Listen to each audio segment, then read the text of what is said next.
आपको पूरी एक लिस्ट प्रिपेयर करनी ज़रूरी है, जिस लिस्ट में आप चेक लगा सके ये वाली आदत हो गई, ये वाला काम हो गया।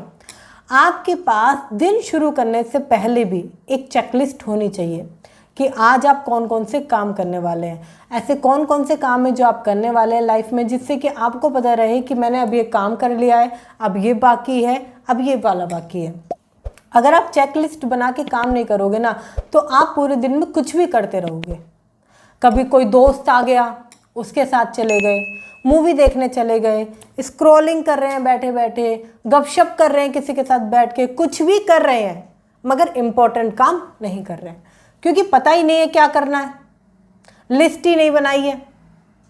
ऐसा होता है ना कि बच्चा होता है, उसको पता होता है कि मुझे स्कूल जाना है, कॉलेज जाना है, पढ़ाई करनी है, खेलने जाना है, फिर सो जाना है, ये रूटीन फिक्स होता है, उसको सब पता होता है। मगर एक समय ऐसा आता है कि हमारे पास कुछ काम नहीं होता, तो हम पूरा दिन वेस्ट करते हैं। आपको लिस्ट बनानी पड़ेगी कि कौन कौन से काम आपके लिए इम्पोर्टेंट है, किस किस चीज़ पर आपको फोकस करना है। अगर मैं पॉइंट की बात करूँ तो फिर वो आता है कि आपको प्रैक्टिस करना है, गुड हैबिट्स की आपको प्रैक्टिस करना है। जो अच्छी आदतें आप अपनाने वाले हैं या अपनाई हैं, उनके बारे में आपको प्रैक्टिस करनी है, मतलब कि लगातार उन चीज़ों को करते चला जाना है। जब आप लगातार उन चीज़ों को करते हो तो आप सफलता के ऊपर बढ़ते हो, मतलब कि आप सफल लोगों के बीच में आने लगते हो। इन चीज़ों को समझिए कि आपको सफल लोगों के बारे में पढ़ना पड़ेगा। अगर आपको करोड़पति बनना है, अमीर बनना है, तो पढ़ना पड़ेगा कि सफल लोग क्या करते हैं। आपको पता है मुकेश अंबानी जी इस बात को खुद शेयर करते हैं कि कई बार उन्होंने ऐसी चीज़ें देखी हैं कि लोग इन चीज़ों को नहीं समझते कि आज सफल लोगों के बीच में रहना कितना ज़रूरी हो गया है।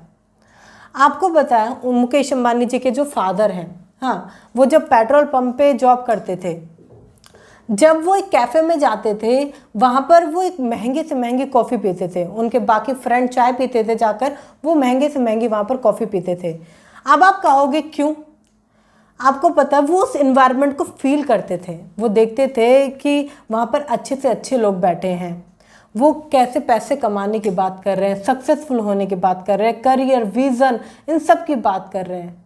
वो कुछ टाइम निकाल कर उन लोगों के बीच में बैठना पसंद करते थे।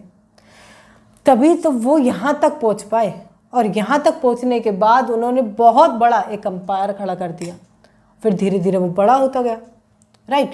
इन चीज़ों को समझिए कि अगर आप इन छोटे छोटे स्टेप्स को नहीं समझेंगे कि सफल लोगों के बारे में पढ़ना ज़रूरी है, सफल लोगों के बीच में बैठना ज़रूरी है, इतना ही नहीं आपको प्रैक्टिस करनी है अच्छी आदतों की, बॉडी लैंग्वेज की, जब तो आप सही बन पाएंगे, तभी तो आप करोड़पति बन पाएंगे। एक चीज़ समझिए, आपके अंदर वही आदतें हैं, वही सारी चीज़ें हैं, वही आपका जो दिमाग है वही पुराना, सब कुछ वही है, तो आप क्या अमीर बन पाओगे? सफल होने के लिए, करोड़पति होने के लिए, अमीर होने के लिए कुछ तो चेंजेस हुए होंगे ना, तो वो चेंजेस करने पड़ेंगे ना आपको। आप एज इट इज़ रहकर अमीर बन सके, ये तो पॉसिबल ही नहीं है, क्योंकि अगर एज इट इज़ रहकर अमीर बन सकते तो सुशील कुमार इतनी जल्दी गरीब नहीं हो जाता। उसने वो चेंजिंग नहीं करी अपने अंदर, फाइनेंशियल हैबिट्स को नहीं समझा, नॉलेज को नहीं समझा। आपको भी समझना पड़ेगा कि आपको धीरे धीरे कर अगर आपको करोड़पति बनना है तो चेंजेस आपको करने पड़ेंगे, जिससे कि आप अलग अलग लेवल पर उठ सके और समझ सके कि आपकी ग्रोथ कितनी हो रही है।